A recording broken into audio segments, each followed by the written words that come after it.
Well, as many of you know, it's now been 6 months since the events some in our area say led up to a miracle. That miracle when Angel Ramirez was found.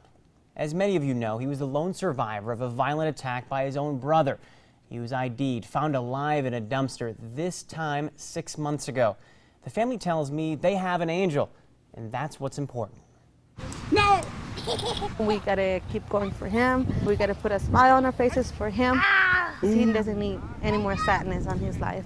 After 6 months, it's almost hard to recognize 17-month-old Angel Ramirez. That is understandable. Many of us have a single image burned into our minds. Angel, just moments after he was found and rescued from, of all places, a La Vista dumpster. But time has moved on since that chilly May evening. Angel's growing up fast. He's walking, falling, too. Naomi, or Nana as the family calls her, is kind of like a sister. On this afternoon at Kuntz Park, they take turns getting pushes from Veronica Rosa, the woman who came in from Austin, Texas, to help pull her family together in the wake of a devastating tragedy. She's been here since, and to this day, she's the rock her family needs. That's every day that I remind myself of that I have him, and that's what I tell Mom, we have him. But while Angel brings a joy to the family, it's hard not to think of the family member that brought their pain. Roberto Martinez Marinero and his girlfriend Gabriela Guevara remain behind bars. Veronica is the only one who's gone to see her cousin since he was charged with the murder of her Aunt Ismenia and cousin Josue. It wasn't an easy visit. Nervous. I cried the whole 45 minutes I was with him. He didn't tell her he's sorry, but she tells me she's still not ready to judge him.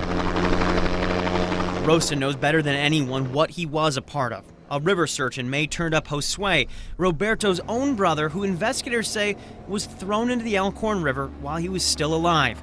Ismenia had been killed earlier. Investigators believe the murder of Josue was meant to conceal Ismenia's death. What many didn't know was that the family was already dealing with another tragedy.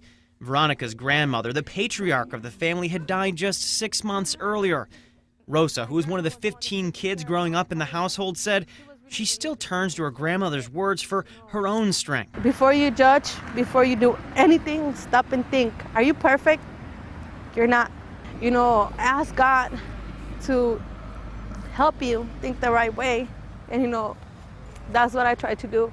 And so that's how Angel's growing up. He sees pictures, and the family thinks that he recognizes the mother and brother he lost. But they're raising him without judgment, waiting to let him learn things for himself and make his own decisions. As you can imagine, anonymity has been hard for the family, but they tell me it's helped in some ways.